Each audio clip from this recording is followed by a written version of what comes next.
How to delete Facebook account using Messenger app. Let's get started. Launch your Messenger app.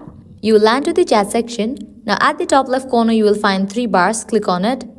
Click on the settings icon. Over here you're gonna find different options. Scroll down. Head towards the section of Account Center. Click on it. Now head towards the option of Personal Details. Over here you'll see the option of Account Ownership and Control. Open it. Now click on the option Deactivation or Deletion. Click on your Facebook name. Select the option of Delete Account.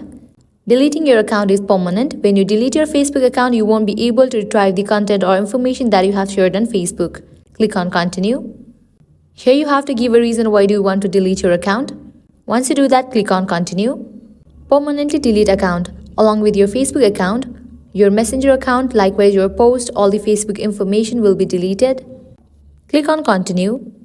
Now type in your Facebook account's password and click on Continue. With that, your account will be deleted. So this is how you can delete Facebook account using Messenger app.